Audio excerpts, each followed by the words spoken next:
"How dare you!" The billionaire stormed into his ex-wife's house.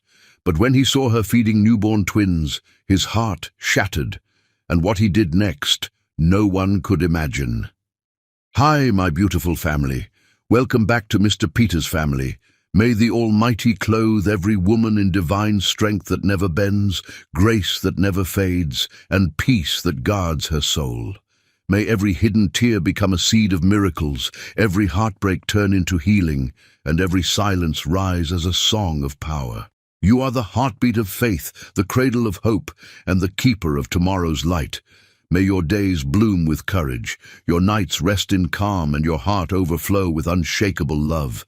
But my precious family, where are my warriors of faith tonight? A simple like is love, a comment is connection, and together they light up the world.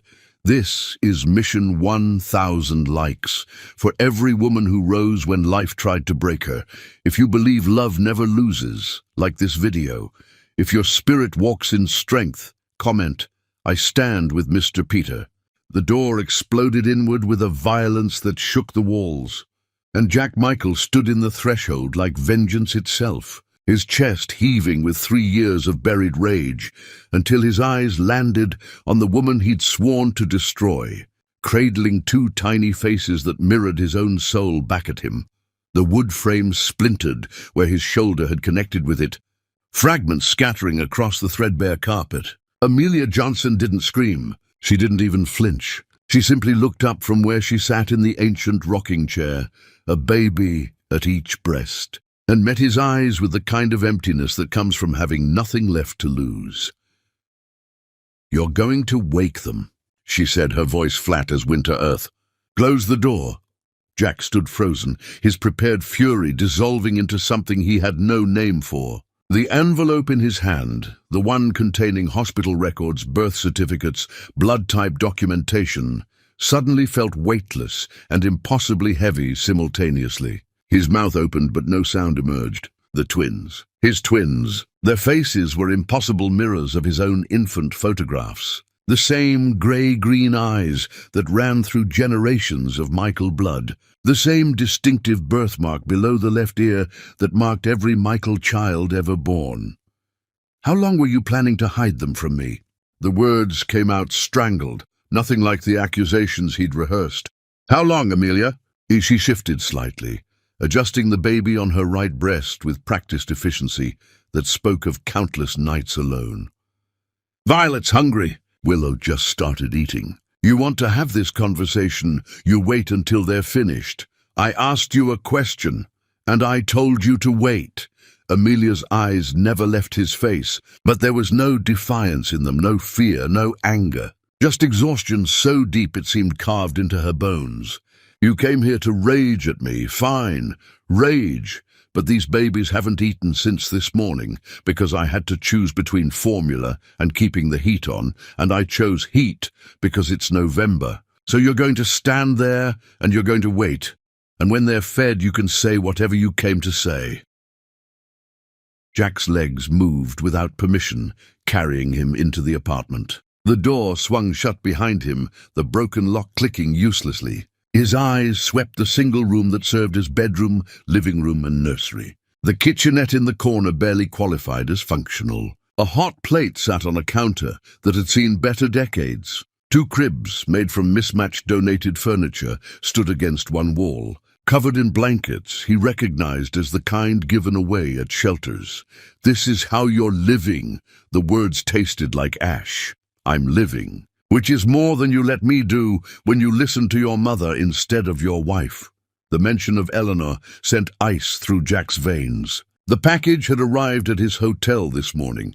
No return address, just copies of documents that made his world tilt. Hospital admission records for Amelia Johnson. Twin birth certificates. Father listed as unknown. Blood typing that matched his exactly. He'd paid for rushed DNA analysis of the hair samples included. The results came back within hours. Probability of paternity, 99.9%. "I have documentation," Jack said, his voice cracking. "Everything from your lawsuit against my family, medical records, the bills, I saw how you nearly died giving birth because no hospital would take you without payment. Congratulations. You can read. Why didn't you tell me? The question hung in the air like smoke. Amelia finally looked away from him, down at the baby nursing contentedly at her breast. Violet, he somehow knew which twin was which, could see their personalities already in the way they held themselves. I tried, Amelia said quietly. I showed up at your building until security threatened to arrest me. I sent letters. I called from every phone I could find. I stood in the rain outside your mother's charity gala, and I was escorted away by men who told me if I came back, they'd file stalking charges. Jack's knees buckled. He caught himself on the wall, his hand leaving a smudge on cracked paint. That's impossible. I never received anything. Of course you didn't. Your mother made sure of it. She told me to my face the last time I tried. She said you didn't want to hear from me, that you'd moved on, that I was nothing but a mistake you were grateful to escape from. She wouldn't. Jack stopped. Yes, she would. Eleanor Michael would burn down the world to maintain her vision of their family legacy. He thought of the documents he'd found in his mother's safe. Fabricated paternity tests, photographs staged with actors hired to look like Amelia with other men, witness statements from people on Eleanor's payroll, bank records showing payments to doctors, lawyers, an entire infrastructure built to destroy one woman's credibility. The paternity test, Jack said hoarsely. The one that proved the baby couldn't be mine. There was no test. I know, because I was never asked to provide DNA. Your mother showed you paperwork for a test that never happened. But the photographs, the witnesses, everyone said, everyone lied. Everyone your mother paid to lie. And you believed them. You believed all of them instead of me, your wife, the woman who stood at an altar and promised you everything. You believed I would betray you, and you didn't even ask me if it was true. You just left. The weight of it crushed down on Jack's chest. He slid down the wall until he was sitting on the floor, his expensive suit crumpling against the cheap carpet. Oh God, Amelia, don't. Her voice cracked for the first time. Don't you dare fall apart now. You don't get to be the victim here. I destroyed you. Yes, you did. Silence filled the apartment except for Willow's contented nursing sounds. Jack stared at his hands.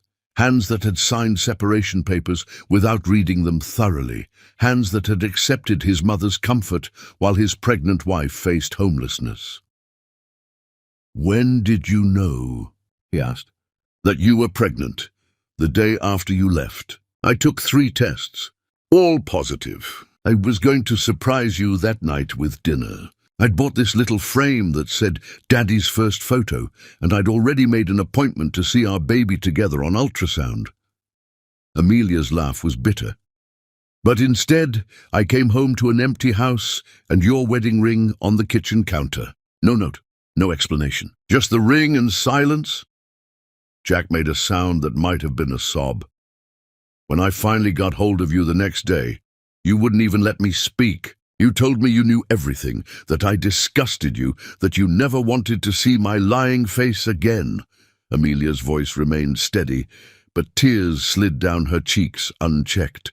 So no, Jack, I didn't hide your daughters from you. You hid yourself from us. Willow finished nursing and Amelia held both babies against her chest, one on each shoulder.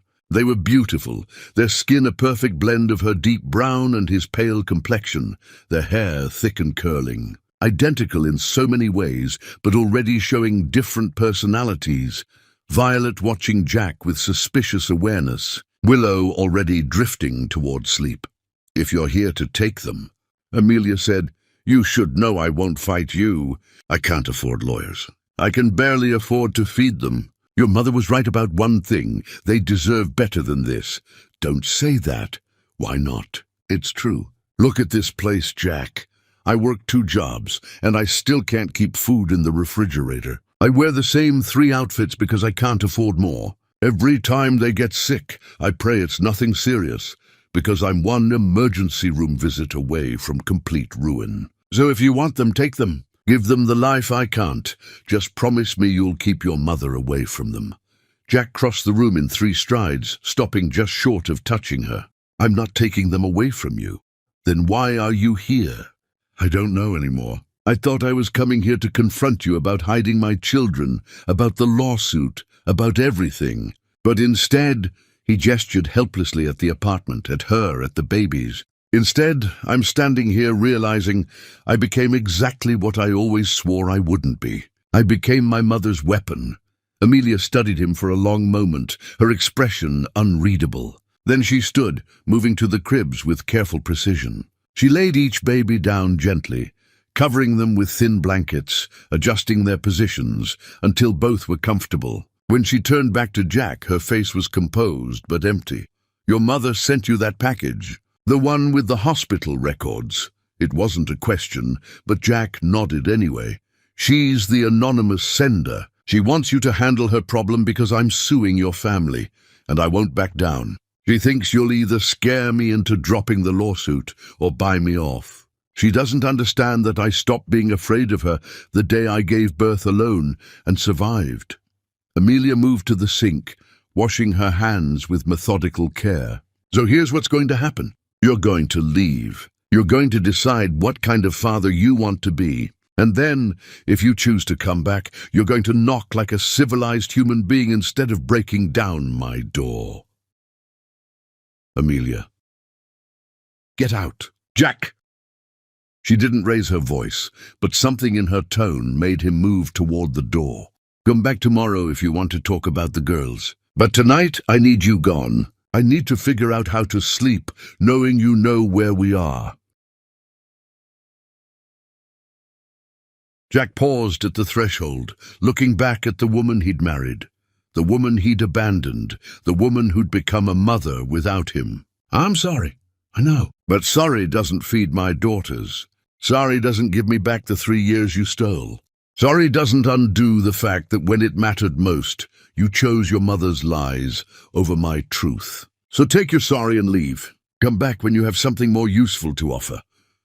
The door closed between them with a quiet click that sounded like thunder. Jack stood in the hallway, staring at the broken lock, the splintered frame, the physical evidence of his violence. Inside the apartment, he heard Amelia begin to cry, deep, wrenching sobs that she must have been holding back the entire time he was there. He pressed his forehead against the door, his own tears finally falling, and wondered if there was any way to build a bridge across the canyon he'd created. Behind the door, one of the twins began to whimper, and Amelia's crying stopped instantly, replaced by soft humming as she comforted her daughter. Jack listened to that lullaby, a melody he didn't recognize, a song that belonged to a life he'd never been part of, and the full weight of everything he'd lost crushed the air from his lungs.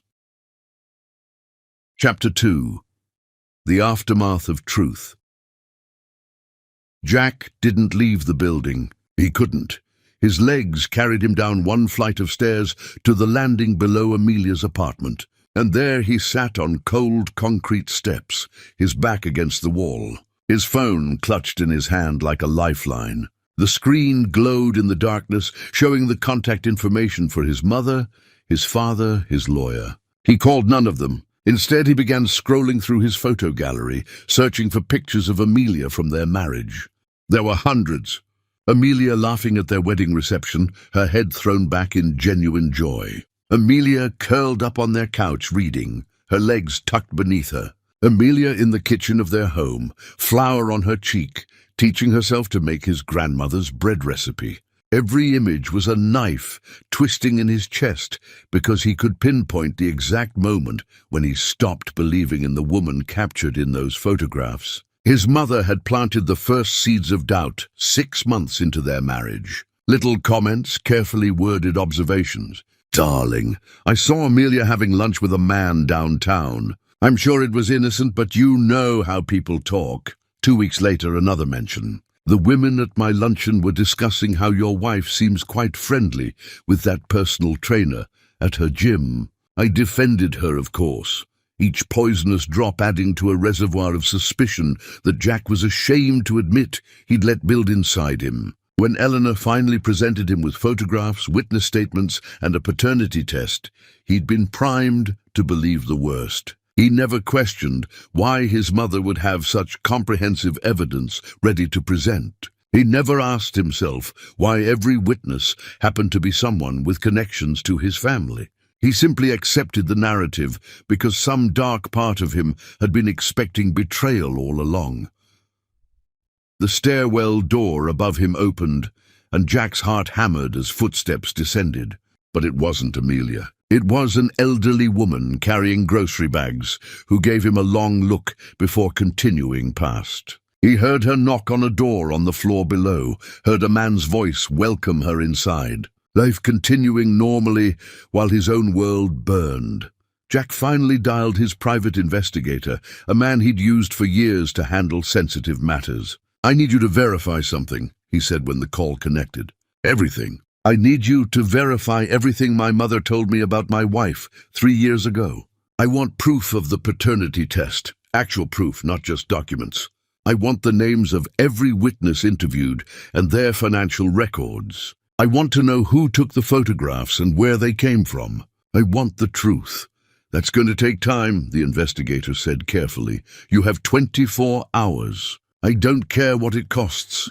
Jack ended the call and immediately made another, this one to his father's private line. Richard Michael answered on the third ring, his voice thick with sleep. "Do you have any idea what time it is?" "Did you know?" Jack asked without preamble. "Did you know what Mother did to Amelia?" The silence on the other end stretched so long that Jack thought the call had dropped. Then his father spoke, and his voice carried a weariness that seemed to age him decades. "I knew your mother was unhappy with your choice of wife. I knew she believed Amelia wasn't suitable for our family. But the specifics of what she did? No, your mother has always kept her methods private, even from me. She fabricated everything. The affair, the paternity test, all of it. She destroyed my marriage with lies, and you're telling me you didn't know." "Jack, I have daughters, twin daughters. They're 3 years old and I've never held them. I've never heard them laugh. I don't know if they like music, or if they're afraid of the dark, or what their favorite foods are. And the reason I don't know any of that is because Mother decided my wife wasn't good enough for our family name." His father's breathing became labored. "Twins? Violet and Willow. They have my eyes. They have the family birthmark. They're living in poverty because Amelia can't afford rent and formula in the same week. And she's living in poverty because Mother systematically destroyed every opportunity she had to build a life." Jack's voice cracked. "So I'm asking you again, did you know?" "I swear to you I didn't know about the children. Your mother told me Amelia had moved on, that she was fine, that the separation was clean. She said you were better off without someone who could betray you so easily." Richard paused, and Jack heard ice clinking in a glass. "But I didn't question her too closely, because questioning your mother never ends well for anyone. I'm a coward, Jack. I've always been a coward when it comes to Eleanor. I need you to tell me something, and I need you to be honest. How far would she go to protect what she thinks is best for this family?" "There is no limit," his father said quietly. "There never has been. When your sister wanted to marry that teacher, Eleanor had him transferred to Alaska and made sure he couldn't find work anywhere else. When your brother talked about leaving the family to pursue music, she had his scholarship offers mysteriously rescinded. Your mother believes she's protecting our legacy, but what she's actually doing is destroying everyone who doesn't fit her vision of perfection." Jack closed his eyes. "Amelia's suing the family. Did you know that? Your mother mentioned something about a nuisance lawsuit. She said she'd handle it. That's why she sent me the hospital records. She wants me to make Amelia withdraw the lawsuit. She thinks I'll either threaten her or buy her off." Jack laughed, but there was no humor in it. "Instead, I broke down her door like a monster and stood there while she fed our daughters, and the look in her eyes. Dad, she's not afraid of me. She's not afraid of anything, because she's already survived the worst thing I could do to her." "What are you going to do?" "I don't know yet, but I'm not leaving them again. I'm not walking away from my daughters, and I'm not letting Mother anywhere near them. That's going to be war, son. Your mother doesn't accept defeat gracefully, then there'll be war.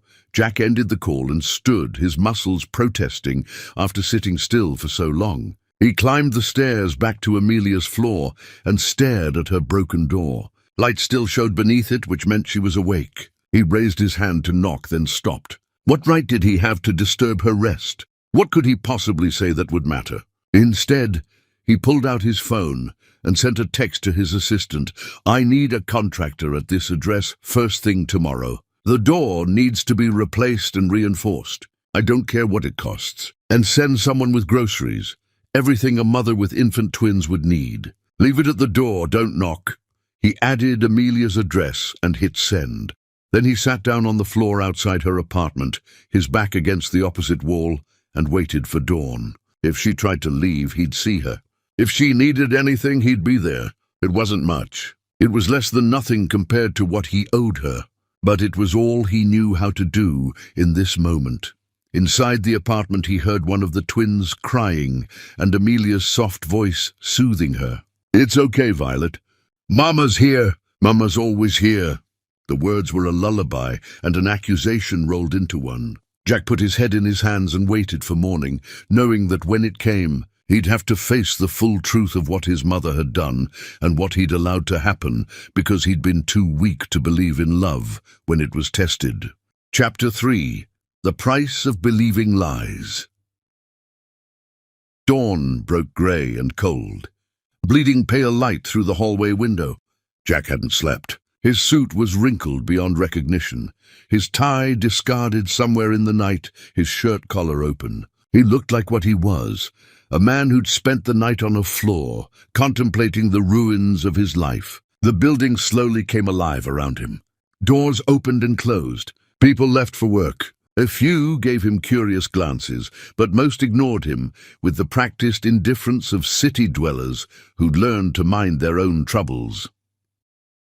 The contractor arrived at 7, a grizzled man who took one look at Amelia's splintered doorframe and whistled low. Someone was angry. Can you fix it? Jack asked, his voice rough from disuse.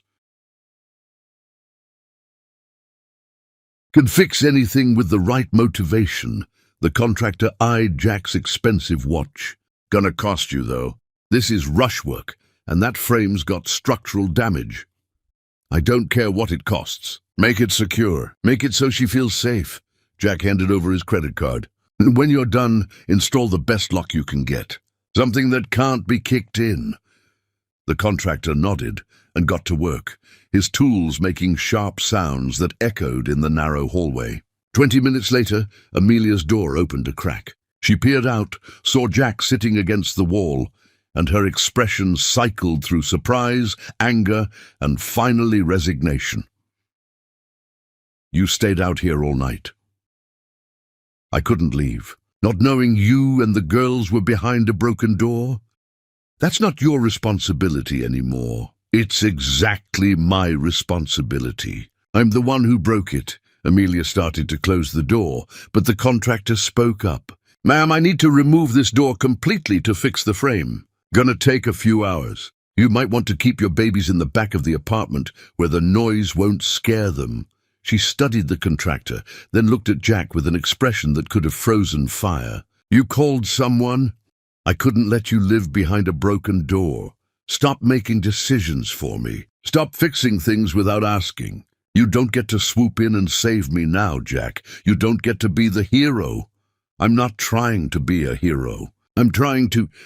He stopped, searching for words that wouldn't sound like excuses. I'm trying to stop failing you. Amelia disappeared into the apartment without responding. Jack heard her moving around inside, heard the twins babbling in their morning voices, heard her speaking to them in the gentle tones mothers use. When she emerged 10 minutes later, she was dressed in clothes that had clearly seen better years, her hair pulled back in a simple bun, her face bare of makeup. She was the most beautiful thing he'd ever seen. I have to go to work, she said, not meeting his eyes. I called my neighbor to watch the girls. You need to be gone when I get back. Where do you work? That's not your concern. Amelia, please. I'm not interrogating you. I'm trying to understand your life. I'm trying to see what these last 3 years have been like for you. You want to understand? She finally looked at him, and the rage in her eyes made him take a step back. Fine. I work the breakfast shift at a diner on 5th Street. Then I go to my second job cleaning offices downtown. I finish around 6 if I'm lucky, later if they need extra help. I come home. I feed my daughters, I bathe them, I put them to bed. And then I stay awake worrying about everything I can't afford to give them. That's my life, Jack. It's not interesting. It's not dramatic. It's just survival. Let me help. No, the word was absolute. Why not? I have resources. I can make your life easier. You can what? Throw money at your guilt. Buy your way into our lives. No, you don't get to waltz back in here and play daddy because you suddenly discovered you have children. You don't get to fix 3 years of abandonment with a checkbook. Jack's hands clenched at his sides. Then what do I get to do? Tell me what I'm allowed to do, because I'm standing here willing to do anything, and you won't let me do nothing. I don't know. Amelia's voice rose, and somewhere in the apartment one of the twins started crying. She closed her eyes, visibly forcing herself back to calm. I don't know what you get to do because I don't trust you. I don't trust that you won't wake up tomorrow and decide this is too hard. I don't trust that your mother won't find some new way to poison your mind against me. I don't trust that you actually want to be here, and not just because you feel obligated. So until I figure out what I can trust, you get to do nothing. She went back inside, and Jack heard her comforting the crying child. Shh, Willow. It's okay, baby girl. Mama's sorry for raising her voice. Everything's okay. The door to the apartment closed, though it couldn't latch properly with the frame being worked on.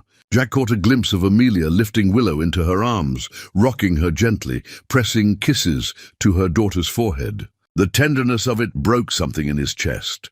His phone buzzed with incoming reports from his investigator. Jack sat back down against the wall and began reading, his blood turning to ice with every page. The paternity test had been fabricated by a lab technician on his mother's payroll. The photographs were taken by actors hired through a modeling agency Eleanor controlled. The witnesses were employees of various Michael family ventures, all of whom received substantial bonuses around the time they gave their statements. But it went deeper than that. Eleanor had used her connections to get Amelia blacklisted from employment. She'd contacted Amelia's landlord and paid him to evict her. She'd spread rumors through social networks that Amelia was unstable, promiscuous, dangerous to employ. She'd even contacted the hospital where Amelia eventually gave birth and tried to have her flagged as a potential child abuser, though that attempt had been rejected by medical staff who saw through Eleanor's manipulations. Jack read about the day his daughters were born.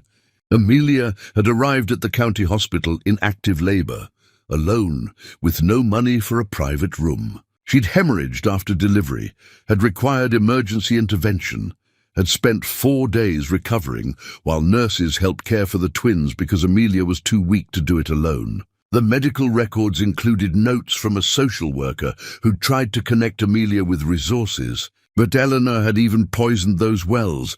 The shelters had mysteriously lost Amelia's applications. The assistance programs had found her ineligible due to paperwork that had never actually existed. "Your mother is a monster," Jack said to the empty hallway. His phone rang immediately after, as if Eleanor had heard him. Her name flashed on the screen. He answered with one word. "Why? Darling, I don't know what you mean. Why did you do it? Why did you destroy her?" Eleanor's sigh carried through the phone like silk over steel. "Because she was ruining you. Because you were throwing away everything we'd built for our family to play house with someone who didn't understand our world. Because I love you, and I couldn't watch you diminish yourself. She was my wife. I loved her. You thought you did. You were infatuated. There's a difference. I have daughters, Mother. Twin daughters. They're 3 years old, and they've been living in poverty while you've been playing puppet master with my life." The pause on Eleanor's end was brief, but telling. "I see you've received the package. That was meant to motivate you to handle the lawsuit situation, not to become sentimental." "Handle the situation? You mean threaten her, intimidate her into dropping her very legitimate case against our family?" "And if necessary, yes. She's making claims that could damage our reputation. I need you to make this go away, Jack. Use whatever leverage you need to use. The leverage is that I'm the father of her children. The leverage is that you destroyed her life with systematic cruelty that would make medieval torturers blush. The leverage is that everything she's claiming in that lawsuit is absolutely true. And if this goes to trial, the entire world will know what you did. Don't be naive. No court will side with her over us. We have the best lawyers money can buy. Maybe, but I won't let you bury this. I won't let you bury her. Jack's voice dropped to something dangerous. Stay away from Amelia. Stay away from my daughters. If I find out you've contacted them, if I discover you've interfered in any way, I will personally make sure every detail of what you did becomes public record. You wouldn't dare. That would destroy our family's reputation. Then I guess you'd better hope I never find out you've gone near them again. Jack ended the call and immediately blocked his mother's number. Then he called his lawyer and instructed him to add his name to Amelia's lawsuit as a supporting witness. If his mother wanted war, she'd get war, but not against Amelia, against him. The neighbor arrived to watch the twins, a kind-faced woman who gave Jack a thorough once-over before entering Amelia's apartment. Amelia emerged ready for work, refusing to even glance in his direction. She left without a word, and Jack followed her, not closely, not obviously. But he followed her to the diner on 5th Street and took a seat in a corner booth where he could watch her work. She moved between tables with efficiency, refilling coffee, taking orders, delivering food. Her smile for customers was professional but empty. No one saw the exhaustion behind it. No one saw the way she winced when she bent down, or how her hands trembled slightly when she poured coffee. But Jack saw it all, and with each observation, the weight of his guilt grew heavier. This was the life he'd condemned her to. This was the price she'd paid for loving him. And no amount of money, no gesture of contrition, no promise of change could give her back what he'd stolen. Chapter 4. The Mother's War. Eleanor Michael stood in Amelia's apartment as if she owned it, her designer suit and perfect posture a stark contrast to the shabby surroundings. She'd arrived with her lawyer, a severe man carrying a briefcase full of contracts. Jack found them there when he came back with takeout food, having finally left his surveillance post at the diner when Amelia finished her first shift. The sight of his mother in that apartment near his daughters made his vision narrow to pinpoints. "Get out!" His voice was barely above a whisper. Eleanor turned, her smile sharp as broken glass. "Darling, I'm simply here to make a very generous offer. $10 million for Miss Johnson to relinquish all parental rights and relocate somewhere more suitable to her station. It's more than fair." Amelia sat in the rocking chair holding both twins, her face expressionless. She hadn't said a word yet, and somehow that silence was more terrifying than screaming would have been. Violet and Willow seemed to sense the tension, their little faces scrunched in confusion as they looked between the adults. "I said get out." Jack stepped between his mother and Amelia, physically blocking Eleanor's view of his daughters. "Don't be dramatic. I'm solving a problem. This woman has been a drain on our family resources through her frivolous lawsuit. I'm offering her an extremely generous settlement, and in return, she disappears. Everyone wins. Everyone wins." Jack's laugh was hollow. "You're trying to buy my daughters away from their mother, and you think everyone wins. These children deserve stability. They deserve education, opportunities, a life without struggle. Look at this place, Jack. Look at how she's living. Is this what you want for your children? Poverty, uncertainty? A mother who works herself into exhaustion just to keep a roof over their heads. The only reason she's living like this is because you made it impossible for her to live any other way." Jack's voice rose, and Willow started to whimper. He forced himself to breathe, to lower his volume. "You orchestrated her poverty. You destroyed her career opportunities. You isolated her from every support system. And now you want to use that suffering you caused, as justification to take her children away? Eleanor's expression didn't change, but something cold flickered behind her eyes. I did what was necessary to protect you from making a mistake that would haunt you forever. If I'd known there were children involved, I might have approached things differently. But the past is done. Now we deal with present reality. The present reality is that you're a manipulative, cruel woman who destroyed lives because someone didn't meet your standards. Jack turned to his mother's lawyer. Leave, now. And if you or anyone in your firm ever contacts Amelia again with this garbage, I'll personally make sure you're disbarred.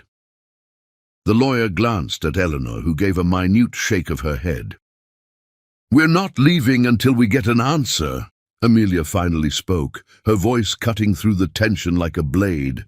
Your son already told you to leave my home. That's the only answer you're getting. You'd rather live like this? Eleanor gestured dismissively at the apartment. You'd rather struggle and starve than accept help? That's not love, dear. That's pride, and pride is a luxury you can't afford.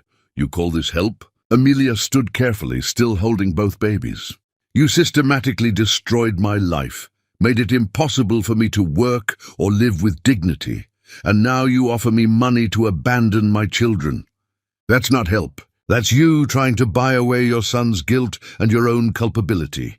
I'm offering you freedom. Freedom from responsibility you're clearly not equipped to handle. Those babies deserve more than a mother who can barely feed them.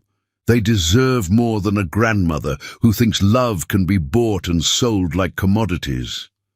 Amelia's voice remained steady, but her eyes blazed. They deserve more than being raised by a woman so poisoned by her own sense of superiority that she destroyed a marriage to preserve her precious family image. Eleanor took a step forward, and Jack moved with her, maintaining his position between his mother and his family. Mother, I'm warning you. Leave now, or what? You'll cut me off. Disown me? Don't be absurd. I'm your mother. You can't simply walk away from family. Watch me. Jack pulled out his phone and called security at his family estate. This is Jack Michael. I'm authorizing a change to the security protocols. Eleanor Michael is no longer to have access to any property I control. If she attempts entry, call the police. He ended the call and looked at his mother. You're done. You're done manipulating my life. You're done hurting the people I love. You're done pretending your cruelty is somehow justified by love. You're making a mistake. Eleanor's composure finally cracked, her voice rising. That woman is using those babies to trap you. She's probably not even certain you're the father. Have you seen legitimate paternity tests? Have you verified anything she claims? I've verified everything, including the fact that you're a liar who fabricated evidence to destroy my marriage, including the fact that you paid off doctors, hired actors, and bribed witnesses, including the fact that you nearly killed Amelia through your systematic destruction of every opportunity she had to survive. Eleanor's face paled, but she recovered quickly. I did what any mother would do to protect her child from making a catastrophic mistake. No, Amelia's voice cut through again. You did what a narcissist does when someone threatens their control. You couldn't stand that your son chose someone you didn't approve of, so you destroyed that choice. And when that wasn't enough, you tried to make sure I suffered as much as possible for daring to love him. Don't you dare psychoanalyze me. You have no idea what I've sacrificed for this family. You're right. I don't know what you've sacrificed, but I know what you've taken. You took 3 years of my husband's life. You took his presence when his daughters were born. You took my ability to provide for my children. You took everything I had, and you did it because you could. Because you're so twisted inside that you think cruelty is the same as love. Eleanor's hand shot out, striking Amelia across the face before Jack could react. The sound of the slap echoed in the apartment. Violet and Willow both began crying immediately, and Amelia stumbled back, one hand going to her cheek while she held the twins close with the other arm. Jack grabbed his mother's wrist, his grip tight enough to leave marks. Get out of here before I forget you're my mother and call the police myself. This isn't over, Eleanor hissed. You think you can just cut me out? I built everything you have, everything you are. You're nothing without me. Then I'll be nothing. At least I'll be nothing with a clear conscience. Jack physically guided his mother toward the door, the lawyer scrambling to follow. Don't come back. Don't call. Don't send messages through other people. You're dead to me until you can look at what you've done and actually feel remorse instead of justification. He shoved them both into the hallway and closed the door. Still broken, still being repaired, but enough of a barrier. Through the thin wood, he heard his mother's sharp intake of breath, heard her heels clicking away down the hallway. Then he turned to find Amelia sitting back in the rocking chair, soothing the twins, while tears streamed down her face. Her cheek was already reddening where Eleanor had struck her. "I'm sorry," Jack said, his voice breaking. "I'm so sorry she put her hands on you." "Get out." Amelia's voice was hollow. "Amelia, get out. I can't look at you right now. Every time I look at you, I see her. I see how you believed her instead of me. I see how you let her do this to us. So please, just leave. I can't leave you like this. Not after what just happened. You've left me in worse circumstances than this. One more time won't make any difference." She looked up at him, and the emptiness in her eyes was worse than any accusation. "Your mother only has power because you gave it to her. Because when it came down to choosing between her lies and my truth, you chose her. You made that choice, Jack, not her. You. So yes, she's a monster. But you're the one who let the monster eat me alive."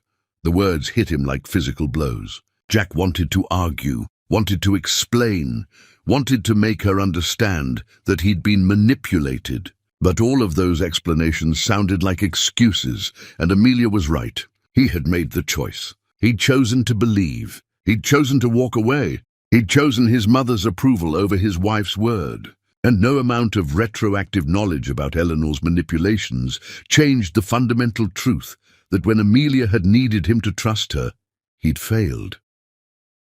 "I'll go," he said quietly. "But I'll be outside. And I'm not leaving again. Not for good. I know you don't want me here. I know I don't deserve to be part of your life. But those are my daughters, and I'm not abandoning them again. So I'll stay away from you as much as possible, but I won't disappear." Amelia didn't respond. She simply sat there, rocking her crying babies, her cheek red from his mother's violence, her face wet with tears she'd held back for years. Jack left the apartment and sank down onto the floor outside, putting his head in his hands. Inside, he could hear Amelia singing to the twins, the same lullaby from the night before, her voice cracking on every note. The contractor returned with replacement door parts and gave Jack a long look, but said nothing. Some things were too broken for strangers to comment on. Some wounds were too deep for anything but time. And Jack was beginning to understand that time might never be enough to heal what he'd destroyed. Chapter 5. The Breaking Point. The next 2 weeks passed in a strange limbo. Jack rented an apartment in the same building, 3 floors below Amelia's unit. He wasn't close enough to be intrusive, but he was close enough to respond if something went wrong. Every morning he watched Amelia leave for work. Every evening he listened to her return. He never approached her directly. Instead, he began leaving things at her door when she wasn't there, groceries that appeared without explanation, diapers in the right size, formula she hadn't asked for. The first few times Amelia ignored them. Then she started taking them inside, though she never acknowledged where they came from. Jack hired a nanny service to offer their assistance, positioning it as a community program for single mothers rather than something he'd arranged. Amelia accepted skeptically, allowing a woman named Dorothy to help with the twins for a few hours each day. It wasn't much, but it was something. It meant Amelia could sleep more than 4 hours a night. It meant she could sometimes eat a meal without a baby in her arms. What Jack didn't do was try to force his way into their lives. He didn't demand custody arrangements or visitation schedules. He simply existed in the periphery, making himself useful without making himself unavoidable. It was the hardest thing he'd ever done, being so close to his daughters without being able to hold them, hearing their voices through the walls without being able to speak to them, knowing they were growing and changing without him being part of those changes. He spent his days gathering evidence for Amelia's lawsuit, building an airtight case against his own family. He spent his nights staring at the ceiling, listening to the sounds of life happening in the apartment above him. Sometimes he heard laughter, sometimes he heard crying. Once he heard Amelia talking on the phone with someone, her voice animated in a way he'd never heard during their brief interactions. The jealousy that shot through him was sharp and unwelcome. She had a life beyond their shared tragedy. She had friends, connections, moments of joy that had nothing to do with him. He'd lost the right to be part of those moments the day he'd walked out believing his mother's lies.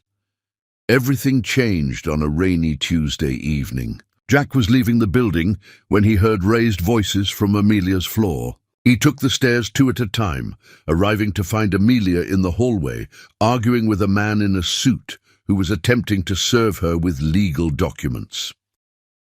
"I'm not accepting this," Amelia was saying, her voice tight with barely controlled panic. "Ma'am, you don't have a choice. You've been formally served." The process server tried to hand her the papers again. Jack stepped between them. "What's going on?" "This doesn't concern you," Amelia said, but her voice shook. Jack took the papers from the server, who looked relieved to be off the hook. His eyes scanned the legal text and his blood turned to ice. Eviction notice. 30 days. Amelia's landlord was claiming she'd violated her lease terms, though the violations listed were vague and likely fabricated.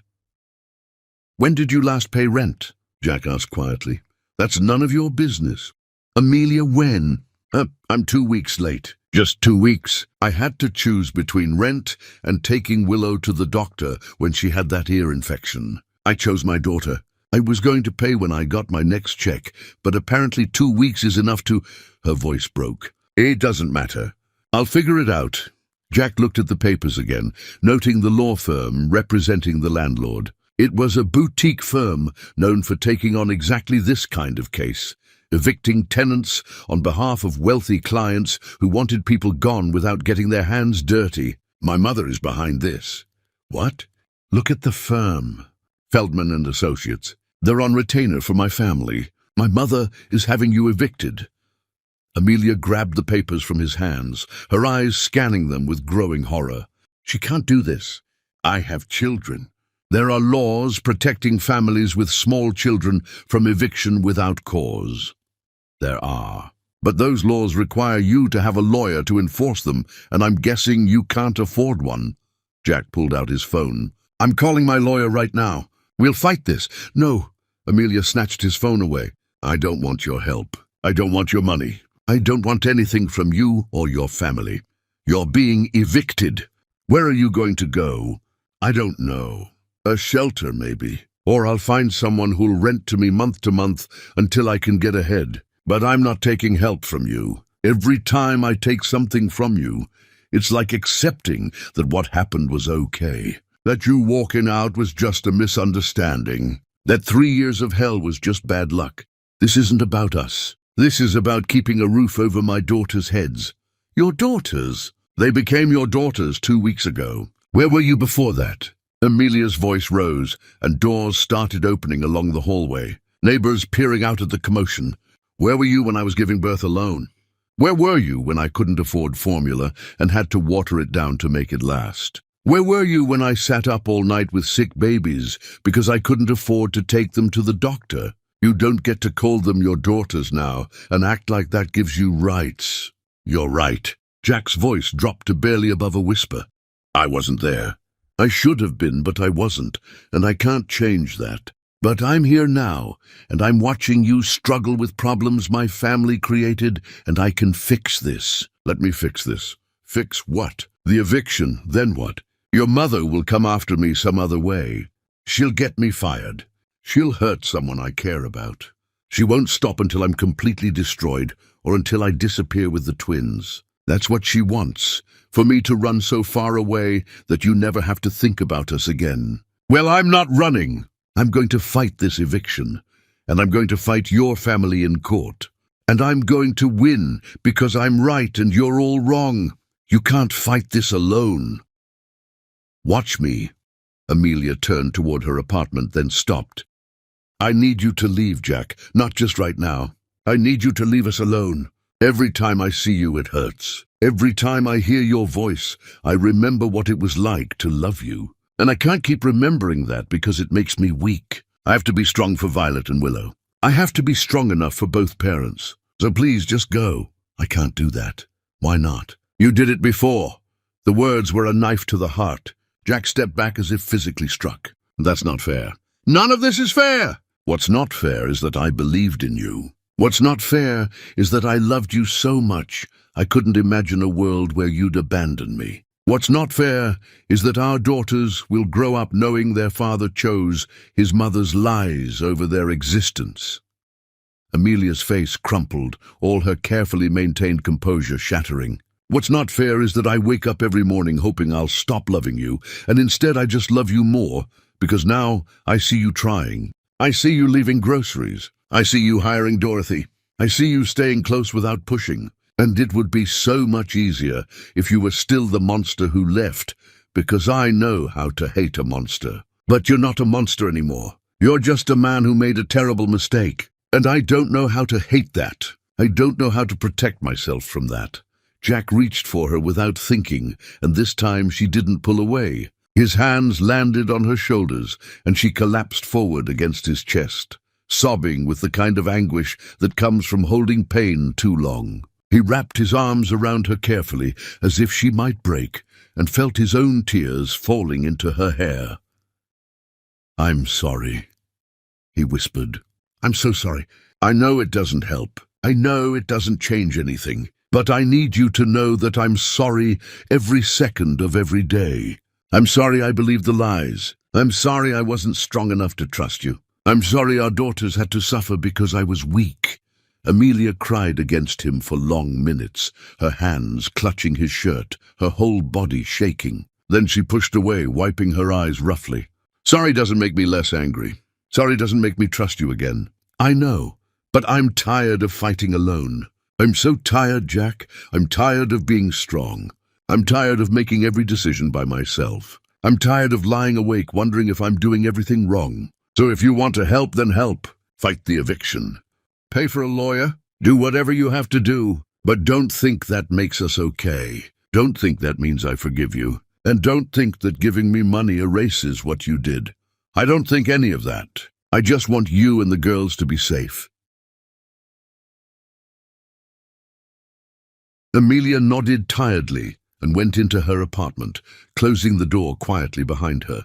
Jack stood in the hallway holding the eviction papers, his shirt damp with her tears, and felt something shift inside him. This wasn't about earning forgiveness. This wasn't about fixing the past. This was about showing up for the future day after day, regardless of whether Amelia ever let him back into her heart. He pulled out his phone and made a series of calls to his lawyer, to his accountant, to a real estate agent he trusted. By morning, he'd purchased the entire building. Amelia's eviction notice was void because Jack was now her landlord and he wasn't evicting anyone. It wasn't a solution to their larger problems. It wasn't reconciliation or healing. It was just one small thing he could do to make her life slightly less impossible. And if that was all he ever got to do, then he'd do it and consider himself lucky to have the chance. Chapter 6. The Daughter's Awakening. Violet and Willow were old enough now to understand that something had changed in their world. There had always been just Mama. Mama who fed them, Mama who sang to them, Mama who kissed their foreheads and made the world feel safe. But now there was a man who appeared sometimes, who Mama spoke to in a tight voice, who brought toys they weren't allowed to play with until Mama inspected them thoroughly. Jack first got to truly interact with his daughters on a Saturday morning. 3 weeks after the eviction notice had been rescinded, Dorothy had convinced Amelia to take a few hours to herself, insisting that the twins would be fine in the apartment while she supervised. Jack had been there helping Dorothy with basic repairs, a leaking faucet, a window that wouldn't close properly. When Amelia left, Her face drawn with exhaustion and reluctance, the twins watched her go and then turned their attention to the strange man with the tools. "Who?" Violet asked, pointing at Jack with one chubby finger. Dorothy smiled. "That's your daddy, sweetheart. Can you say daddy?" "No!" Violet shook her head decisively. Mama's coming back," Jack said, his voice catching. "I promise." She just went to rest for a little while. Willow, bolder than her sister, toddled over to where Jack sat on the floor. She studied him with serious eyes that were exactly like looking in a mirror. Then she reached out and patted his cheek with her small hand. Sad. The question destroyed him. Jack nodded, not trusting himself to speak. Willow's face scrunched in concentration, and then she wrapped her arms around his neck in an awkward hug. The gesture was so innocent, so freely given, that Jack felt something crack inside his chest. He hugged her back gently, terrified of doing it wrong, amazed that this tiny person existed and was his. "There now," Dorothy said softly. "See, Violet? Daddy's not scary. He's just sad like Mama sometimes." Violet remained skeptical, watching from her position near the couch. But after a few minutes, curiosity won out. She brought over a battered picture book and climbed into Jack's lap with determination. "Read." It was a command, not a request. Jack opened the book, something about a caterpillar who ate too much, and began reading. His voice shook at first, stumbling over simple words because his brain couldn't process that he was reading to his daughters. But as he continued, both girls settled against him, Violet on one knee and Willow on the other, their warm weight grounding him to reality. He read the book 3 times because they demanded it. Then Violet wanted a different book. Then Willow needed her stuffed rabbit. Then they both wanted juice, and Jack had to figure out how to navigate the kitchenette to find cups and pour without spilling. Every task was monumental. Every moment felt like he was defusing a bomb. One wrong move, and everything would explode. But Dorothy was patient, showing him how Violet liked her juice watered down, and how Willow needed her rabbit position just right, or she'd fuss. "You're doing fine," Dorothy said, when Jack apologized for his clumsiness for the 5th time. "Being a parent isn't about being perfect. It's about showing up and trying. I haven't shown up for 3 years. No, you haven't, but you're here now." Dorothy settled into the rocking chair, her weathered hands folded in her lap. "I've known Amelia for a while now. Been helping where I could. And I've watched that girl survive things that would have broken most people. She's stronger than anyone I've ever met. But strength like that comes at a cost. She doesn't let anyone in anymore. She doesn't trust that good things can last. So if you're serious about being in their lives, you need to be patient. You need to understand that trust is earned in inches, not miles." Jack looked down at his daughters, who were now playing with blocks nearby, stacking them and knocking them down with delighted giggles. "I don't know if she'll ever trust me again. I don't know if she should. Maybe she won't. Maybe the marriage is dead and buried. But that doesn't mean you can't be a good father. Those girls need you, whether their mama can admit it or not. They need to know they have a daddy who shows up, who keeps promises, who loves them no matter what." "What if I fail again? What if I let them down? Then you'll deal with that when it happens. But sitting here worrying about future failures instead of living in this moment, that's just another way of abandoning them." The words hit home. Jack got down on the floor with his daughters and began building block towers for them to knock down. He learned that Violet was methodical, carefully placing each block with precision. Willow was chaotic, grabbing handfuls and tossing them. He learned that they had different laughs. Violet's was quiet and surprised. Willow's was loud and delighted. He learned that they both had the same birthmark he had, though Violet's was slightly darker. He learned 1,000 tiny details that fathers usually absorb over years, and every discovery felt like both a gift and a loss. When Amelia returned 4 hours later, she found Jack on the floor, covered in stickers that the twins had applied with enthusiastic imprecision. Violet was asleep on his chest, her thumb in her mouth. Willow was showing him a picture she'd scribbled, explaining in her limited vocabulary that it was a kitty, though it looked more like aggressive scribbles. Amelia froze in the doorway, her face cycling through emotions too quickly for Jack to read. They fell asleep. Violet did. Willow still going strong. Jack carefully shifted Violet to a more comfortable position. She's relentless. I don't know where she gets her energy. From me, probably. I couldn't sit still when I was little. Amelia moved into the apartment, setting down a bag from the pharmacy. Thank you for staying with them. I wanted to. I want to be here whenever you'll let me. I can see that. Amelia sank onto the couch, rubbing her temples. It's confusing for them, though. They don't understand who you are or why you're suddenly around. Violet asked me this morning if you were going to take them away. Jack's heart dropped. I would never... I know, but she doesn't know that. She just knows that sometimes there's this man who Mama acts strange around. And kids pick up on everything. They know I'm tense when you're here. They know something's different. What do you want me to do? I can back off if that's what's better for them. Amelia was quiet for a long moment, watching Willow show Jack her picture for the third time. I don't know what I want anymore. I thought I wanted you gone. I thought I wanted to do this alone forever. But seeing you with them, her voice trailed off. They need a father. I can't be everything they need, no matter how hard I try. So maybe we need to figure out what this looks like. Not us. Just you and them. Okay, Jack didn't push for more. Whatever you're comfortable with. I'm not comfortable with any of this. But I'm trying to be practical. I'm trying to think about what's best for Violet and Willow, not what makes me feel safest. Amelia leaned back against the couch, closing her eyes. Can you put Violet in her crib? I need to feed Willow before she gets too wound up to eat. Jack stood carefully, cradling Violet against his chest. She stirred slightly, making a small sound, but didn't wake. He laid her down in her crib, with the kind of reverence usually reserved for priceless artifacts, adjusting her blanket, making sure her stuffed toy was within reach.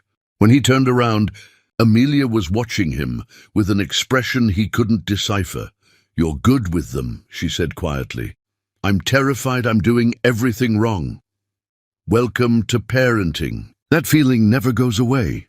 Amelia held out her arms for Willow, who climbed into her lap willingly. But you try anyway. You mess up and you apologize and you try again. That's all any of us can do.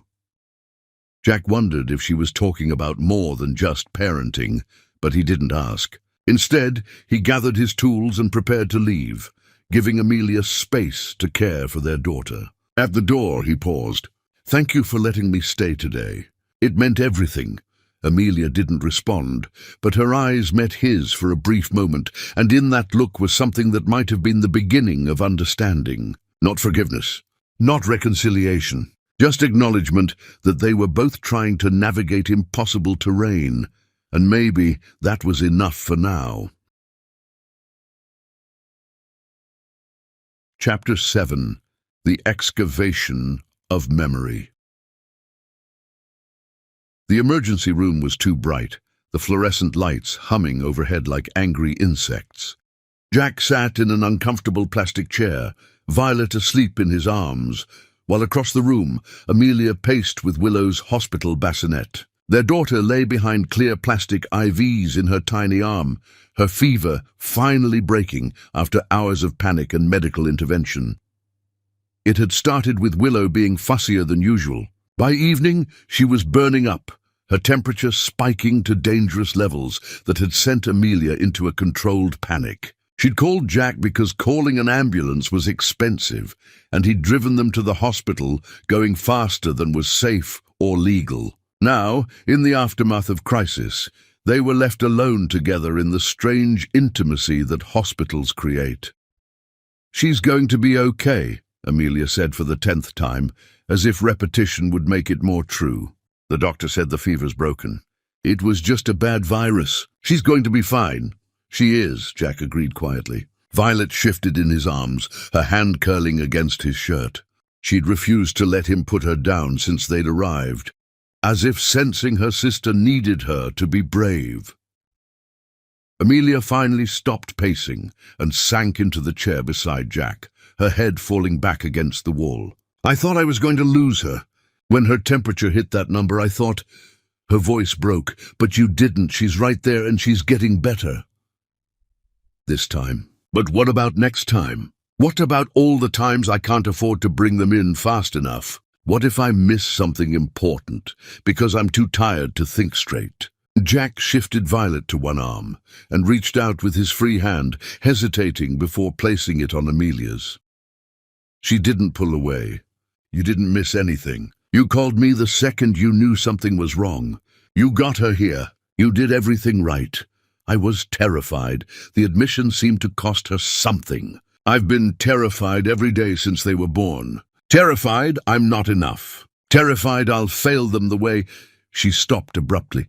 The way I failed all of you.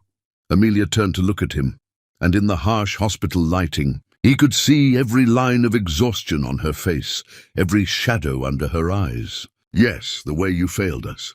But also the way I'm failing them, by being so angry I can't let anyone help. By being so hurt I push away the only person who actually wants to be here. You're not pushing me away. You're protecting yourself. There's a difference, is there? Because from where I'm sitting, it feels like I'm punishing you by punishing myself. And the twins are caught in the middle. The silence stretched between them, filled only by hospital sounds, beeping monitors, distant conversations, the wheeze of ventilation systems. Jack looked down at Violet, her face peaceful in sleep, and thought about all the nights he'd missed. All the times Amelia had sat alone with sick babies, terrified and exhausted, while he'd been living his life believing he was the victim. "Tell me about when they were born," he said quietly. "Jack, please, I need to know. I need to understand what you went through." Amelia was quiet for so long, he thought she wouldn't answer. Then, her voice soft and distant, she began speaking. "I went into labor 3 weeks early. I was at work, cleaning offices, and my water broke while I was vacuuming. I thought I had time. The books all said first babies take forever, and I was having twins, so I thought maybe I had even more time. But the contractions came hard and fast. I called a cab because I couldn't afford an ambulance." Jack's hand tightened on hers, but he didn't interrupt. The cab driver was kind. He kept asking if I was okay, if I needed him to stop. I remember gripping the door handle so hard, I thought I'd break it. When we got to the hospital, they took one look at me and rushed me in. Everything happened so fast. They were trying to get information, asking about insurance, about emergency contacts, and I had no answers they wanted to hear. No insurance, no family, no one coming. "Amelia, let me finish."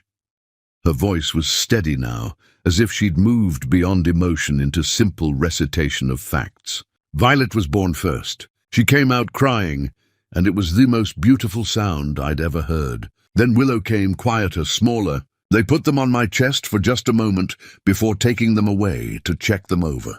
And I remember lying there, alone in that delivery room, thinking that this should have been the happiest day of my life. This should have been us together, crying and laughing and meeting our babies. But instead, it was just me bleeding out on a table while nurses shouted medical terms I didn't understand.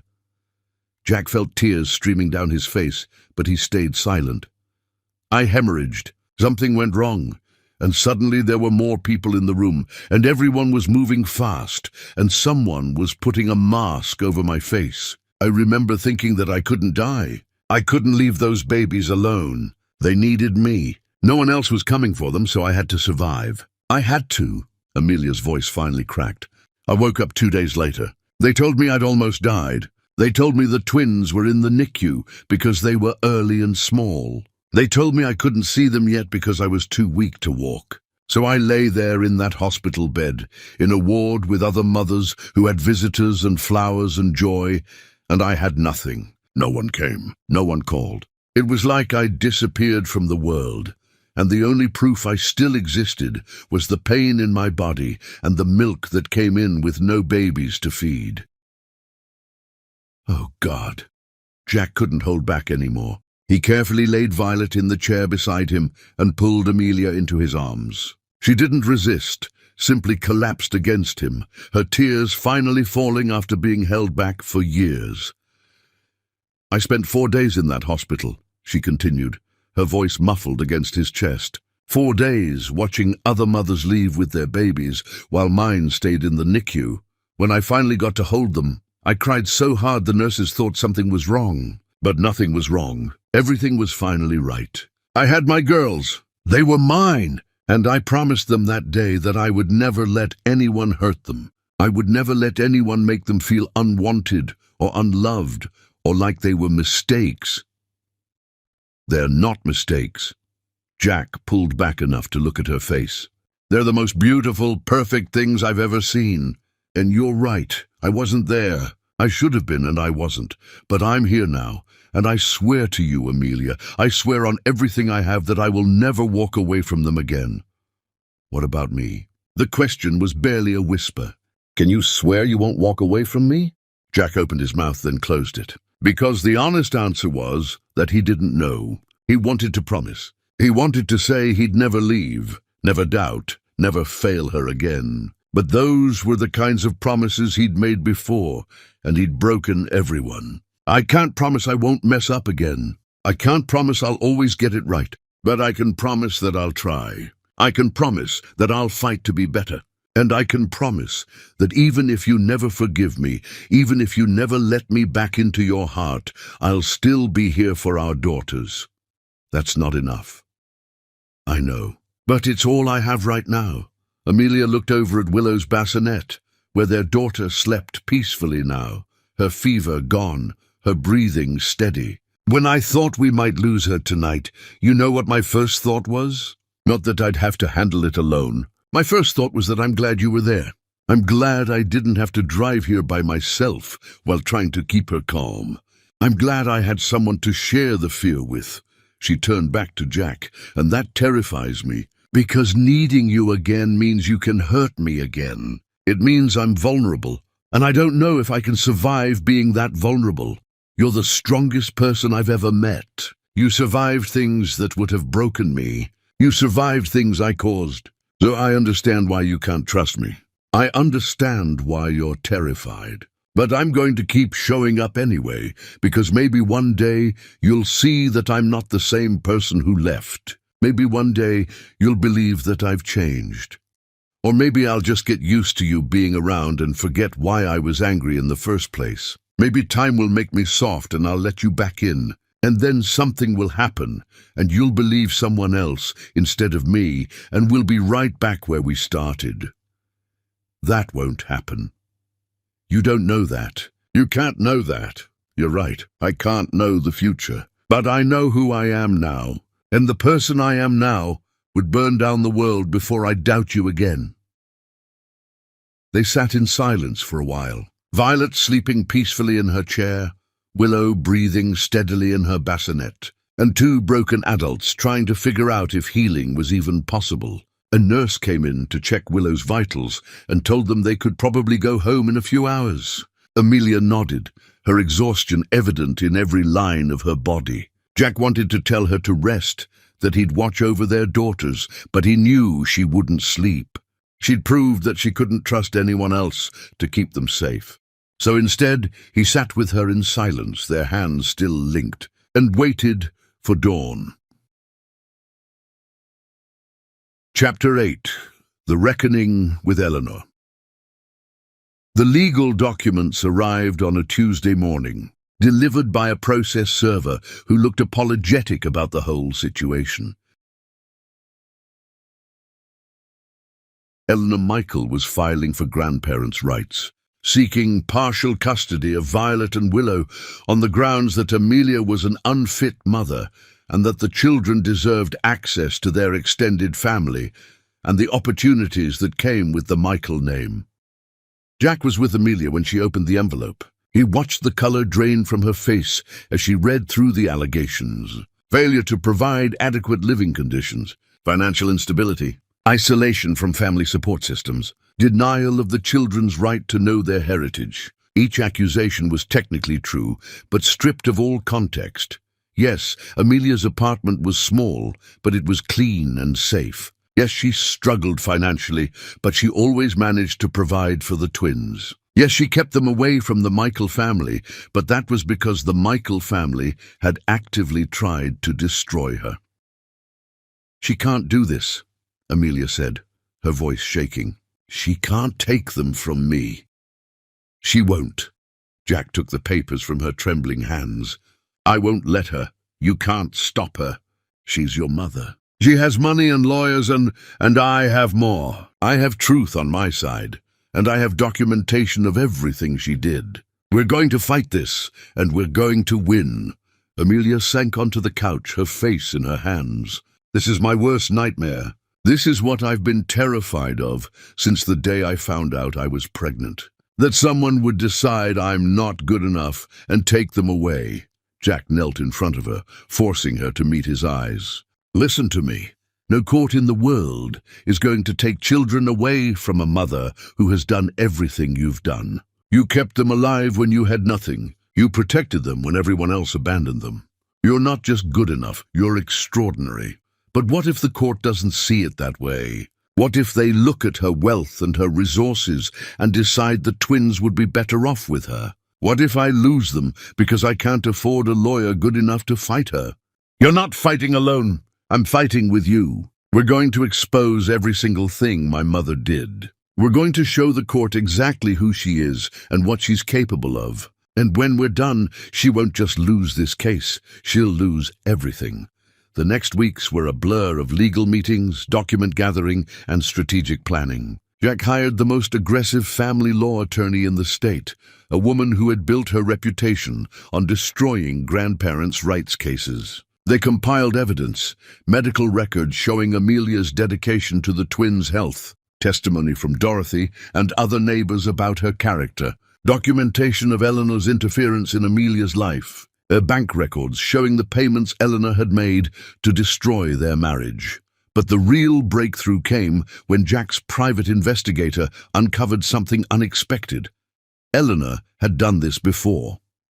20 years ago, she'd attempted to gain custody of Jack's sister's child when his sister tried to leave the family. The case had been settled quietly, sealed from public record, but the investigator found the lawyer who'd handled it. That lawyer, now retired, and with no loyalty to the Michael family, was willing to testify about Eleanor's pattern of using legal action to control family members who defied her wishes. The custody hearing was set for 6 weeks out. In that time, Jack moved through his life with single-minded focus. He attended every doctor's appointment with the twins. He learned their routines, their preferences, their fears. He documented every interaction, creating a paper trail that showed he was an involved, present father. More importantly, he began the process of legally separating himself from his family's assets. He couldn't control what Eleanor did with the family fortune, but he could make sure his personal wealth was completely independent of her influence. The breaking point came when Eleanor made one final miscalculation. She showed up at the twins' daycare, claiming to be picking them up on Jack's behalf. The daycare called Amelia immediately, and she arrived to find Eleanor arguing with staff members about her right to see her grandchildren. Jack got there 10 minutes later, having been called by a frantic Amelia, and found his mother holding Violet while Willow cried in a caretaker's arms. "Put her down." Jack's voice was deadly quiet. "She's my granddaughter. I have every right to—" "You have no rights. The court hasn't granted you anything yet, and kidnapping my daughter isn't going to help your case." "Kidnapping? Don't be ridiculous. I'm simply trying to meet my grandchildren before your little lawsuit paints me as some kind of monster." "You don't need me to paint you as anything. You do that all on your own." Jack gently took Violet from Eleanor's arms, passing her to Amelia, who immediately clutched both twins close. "This is over, Mother. You need to accept that. Nothing is over until the court makes its ruling. And when they see how unstable she is, how she's poisoning those children against their own family—" "The only person poisoning anything is you." Jack's father appeared in the doorway, his face drawn and grey. "Eleanor, that's enough." Eleanor spun to face her husband, shock evident in her expression. "What are you doing here?" "I came to stop you from making this worse than it already is." Richard Michael looked older than Jack had ever seen him, defeated in a way that went beyond physical exhaustion. I've filed for divorce. I've also instructed our lawyers to inform the court that I will be testifying on behalf of Amelia in your custody case. I will not stand by and watch you destroy another family. You wouldn't dare. I made you. Everything you have is because of me and my family's connections. Then I'll lose everything. But I won't be complicit in this anymore. I've watched you manipulate and control everyone around us for years. I told myself it was for the good of the family. I told myself you were just protective. But what you did to Jack and Amelia, what you're trying to do to those babies, that's not protection. That's cruelty. Richard's voice cracked. I'm ashamed I didn't stop you sooner. I'm ashamed I let it get this far. Eleanor's composed facade finally shattered. You're choosing them over me? Over our family? There is no family when it's built on lies and manipulation. There's just you, controlling everyone around you because you're terrified of being alone. Well, now you will be alone, because I'm done. The custody hearing happened 2 weeks later. Eleanor's lawyers presented their case. The financial instability, the small apartment, the lack of traditional family support. They painted Amelia as a struggling single mother who couldn't provide the opportunities the twins deserved. They argued that the Michael family could give the children education, travel, culture, everything that money could buy. Then Jack's lawyer stood up and systematically destroyed every argument. She presented the evidence of Eleanor's fabrications, the witness testimony about the destroyed marriage, the documentation of systematic harassment. She called the retired lawyer who testified about Eleanor's previous attempt to control family members through custody battles. She called medical professionals who testified to Amelia's dedication as a mother. She called neighbors who spoke about Amelia's character, her resilience, her love for her children. Finally, she called Jack himself to the stand. He testified about how he'd been manipulated, about discovering the truth, about watching Amelia survive against impossible odds. He testified about the hospital records from the twins' birth, about finding his daughters in poverty while he'd been living in comfort built on lies. He testified that he supported Amelia's custody completely, and that he believed his mother should have no contact with the twins until she received extensive psychological treatment and demonstrated genuine remorse for her actions. The judge took 1 day to deliberate. When the ruling came down, it was comprehensive and brutal. Eleanor's petition was denied with prejudice. The judge cited clear evidence of manipulative and controlling behavior and demonstrated pattern of using legal action to harm family members. Furthermore, the judge issued a restraining order preventing Eleanor from contacting Amelia, the twins, or Jack without express permission from all parties. The written ruling included language suggesting that if Eleanor filed any similar actions in the future, she might face sanctions for vexatious litigation. Eleanor left the courtroom with her remaining lawyers, her face a mask of rage and humiliation. Jack watched her go and felt nothing. No triumph, no satisfaction, just a hollow sense that justice, even when served, couldn't undo the damage that had been done. Amelia sat beside him, tears streaming down her face. Is it really over? It's really over. She can't take them? She can't take them. You're their mother. Nothing changes that. Amelia turned to him, and for the first time since he'd burst back into her life, she looked at him without walls, without armor. Thank you. For standing with me, for choosing us over her. It wasn't a choice. There was only ever one option, you and the girls. Everything else is just noise. They walked out of the courthouse together into autumn sunlight, and Jack felt the weight of his mother's control finally lift from his shoulders. He was free. His daughters were safe. And Amelia, for the first time in years, looked like she might actually believe that good things could last. Chapter 9. The Impossible Question. The restraining order was in place. Eleanor's custody petition had been crushed. The lawsuit against the Michael family was settled for an amount that made Amelia gasp when her lawyer told her the number. For the first time in 3 years, Amelia had enough money to breathe. She moved to a larger apartment, still in the same building Jack had purchased, but with 2 bedrooms and windows that let in actual sunlight. She quit both her jobs and enrolled in classes to finish the degree she'd abandoned when she got married. She bought new clothes for herself and the twins. She went to the dentist for the first time since the twins were born. She began, slowly and cautiously, to rebuild a life that looked like living instead of surviving. Jack remained constant through all of it. He took the twins 3 afternoons a week, giving Amelia time to study or rest, or simply exist without the weight of single motherhood crushing her. He showed up for birthday parties and doctor's appointments. He learned to braid hair and change diapers and sing lullabies off-key.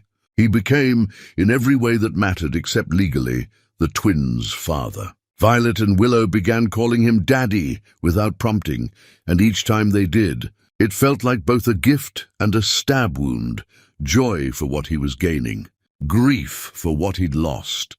But between Jack and Amelia, there remained a careful distance.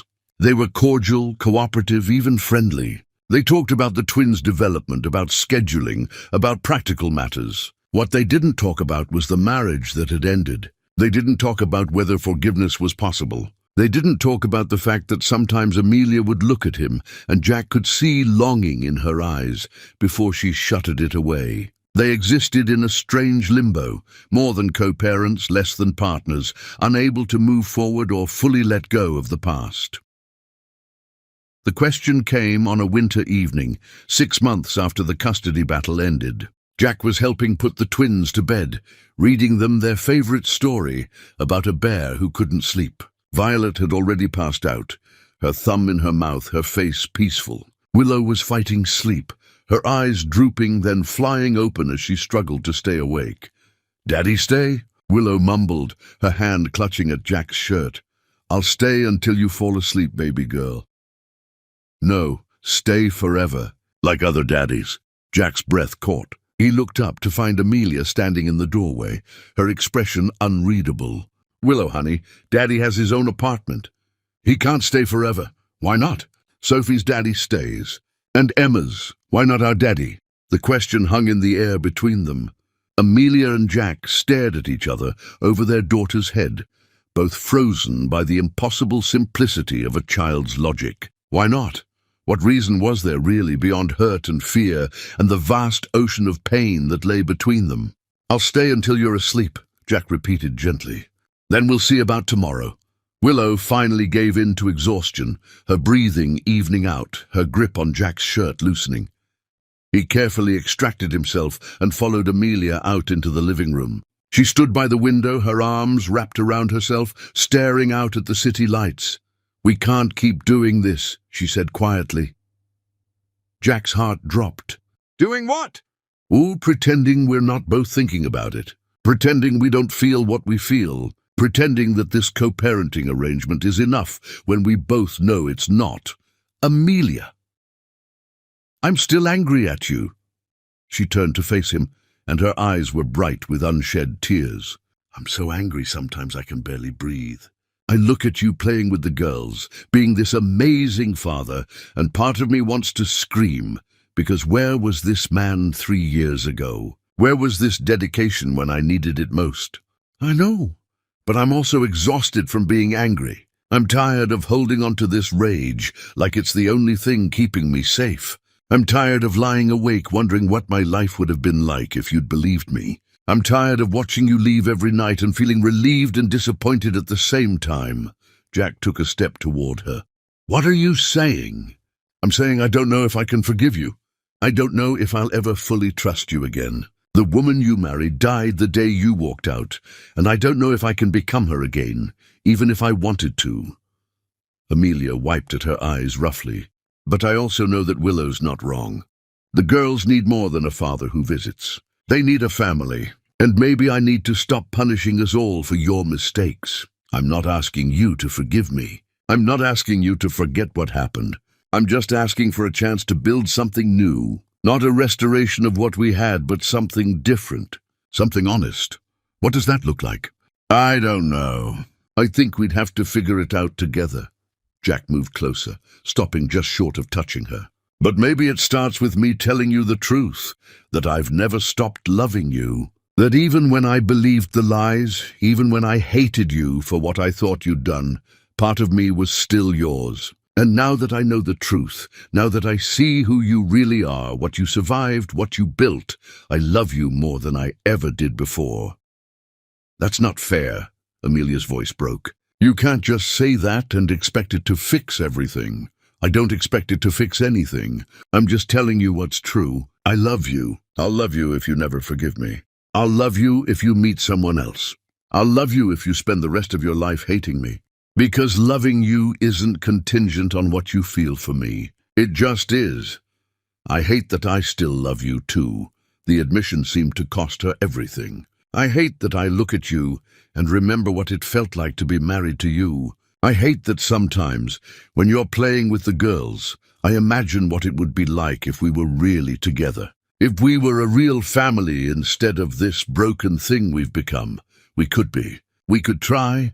And what happens when it gets hard? What happens the next time someone tells you something about me that isn't true? What happens when your mother finds some new way to poison your mind because you know she will? She's not done fighting. Then I'll choose you. Every time, no matter what, I'll choose you. I'll choose our family. Jack finally closed the distance between them, his hands coming up to cup her face. I know I don't deserve another chance. I know I broke something that might never be fully repaired. But I'm asking anyway. I'm asking you to let me try to be the man you deserve. To be the husband I should have been. To build a life with you that's based on truth instead of lies. Amelia closed her eyes, leaning into his touch despite herself. I'm terrified. I'm terrified of letting you back in. I'm terrified of being vulnerable again. What if you hurt me? What if I can't survive it a second time? Then I'll spend the rest of my life making sure you never have to find out. I'll spend every day proving that you can trust me. I'll show up over and over until you believe that I'm not going anywhere. That's not enough. I know, but it's all I have to offer. My presence, my commitment, my love. None of it erases what I did. None of it gives you back what I took. But maybe, if you let me, I can help build something new, something better. They stood there in the quiet apartment, the city humming beyond the windows, their daughters sleeping peacefully down the hall. Two broken people trying to figure out if healing was possible, if love could survive betrayal, if forgiveness was something that could be chosen rather than something that simply happened.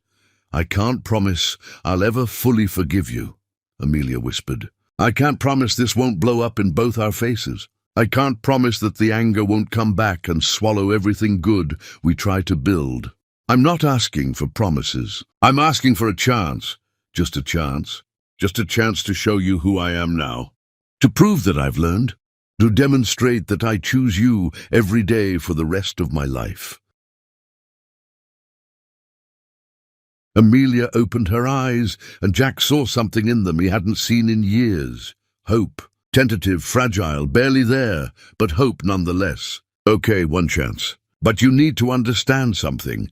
If you fail me again, if you hurt our daughters, if you prove that you haven't actually changed, I won't give you another opportunity. This is it. This is all there is. I understand, and we take it slow. We don't jump back into marriage. We don't pretend the last 3 years didn't happen. We build from where we are, not from where we used to be. Whatever you need. Whatever makes you feel safe. Amelia reached up and placed her hand over his, still cupping her face. I want to believe you.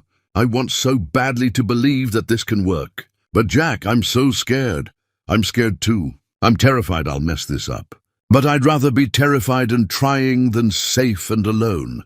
He leaned his forehead against hers, breathing her in. Let me try, please.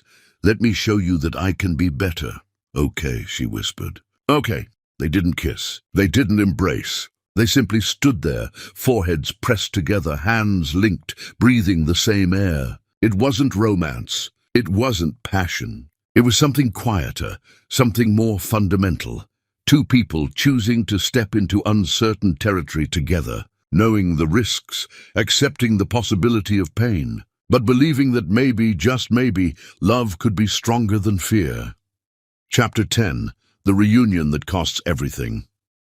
Jack didn't move back in immediately. He didn't propose. He didn't make grand gestures or sweeping declarations. Instead, he showed up for breakfast the next morning with groceries and made pancakes while Amelia got the twins ready for the day. He stayed for lunch, playing with Violet and Willow in the living room while Amelia studied. He left before dinner, giving her space, but called that evening to say goodnight to his daughters. It was small and ordinary, and exactly what they needed.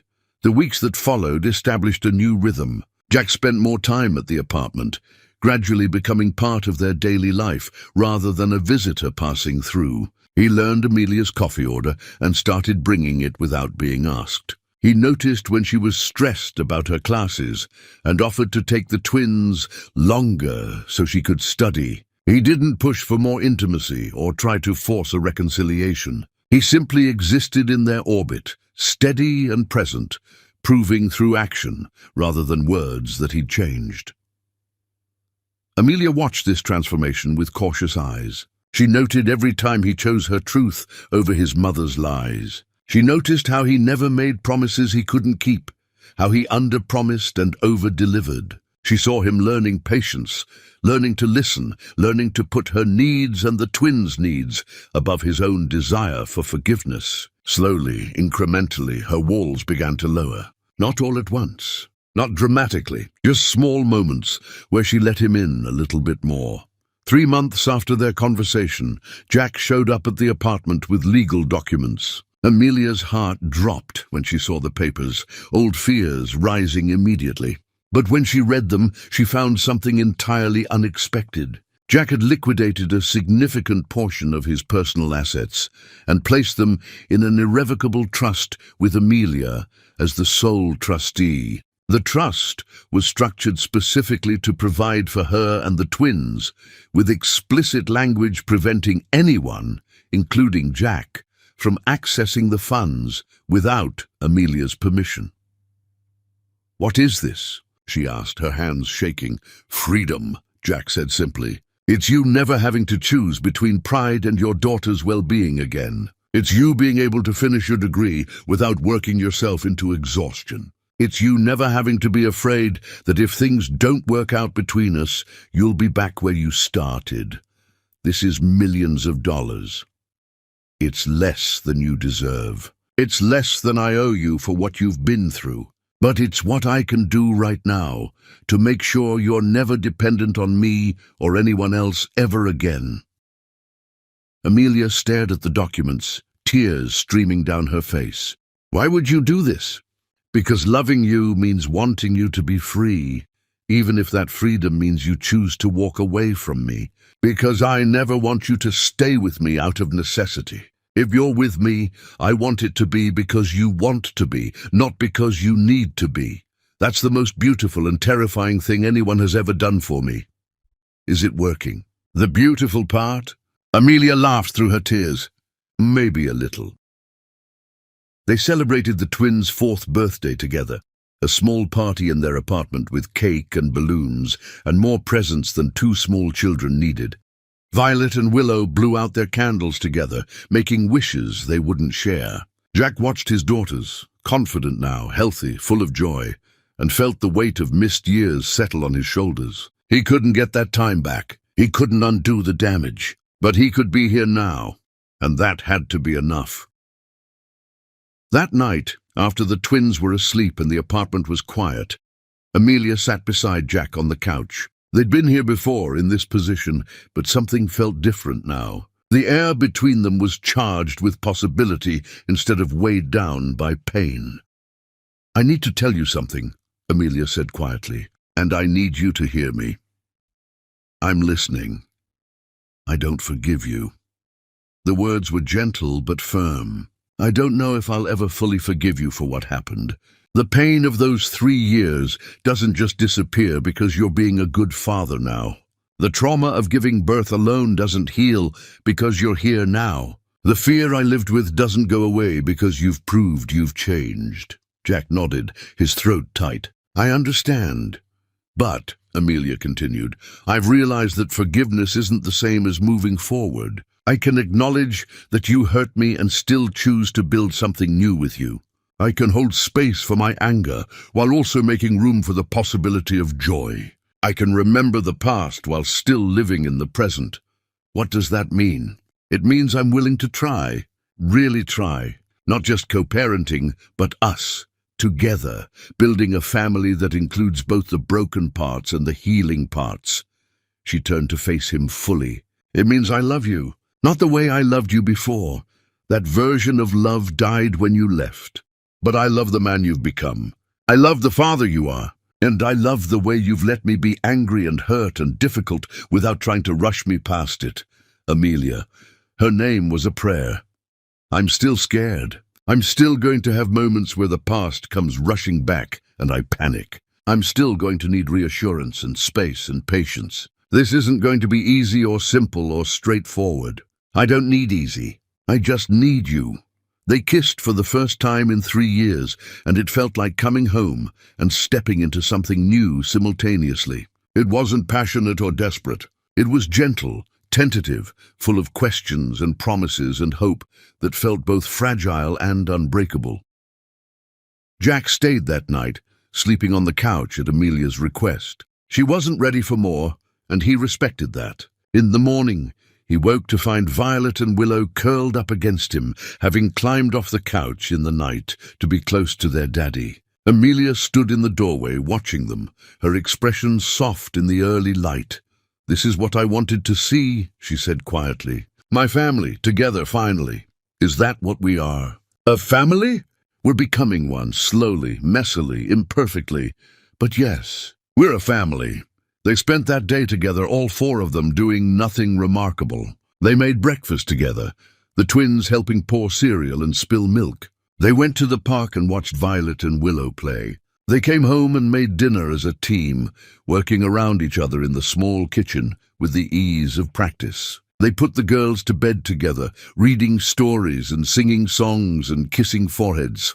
And when the apartment was quiet, Jack and Amelia sat at the kitchen table and made plans. Not for a wedding or a future set in stone, but for next week, next month, the possibilities that stretched ahead of them. They talked about Amelia finishing her degree, about finding a house with a yard for the twins, about how to handle the inevitable difficulties that would arise. They didn't pretend it would be perfect. They didn't promise it would be easy. They simply committed to trying, together, to build something real from the ruins of what had been destroyed. As Willow had reached across that breakfast table months ago, placing her small hand over her mother's scarred one and her father's trembling fingers, something had shifted. Not healing. Healing was too simple a word for what they needed. But a willingness, a choice, a decision to find out what came next, instead of staying trapped in what had already happened. Amelia felt something she thought had died forever begin to stir.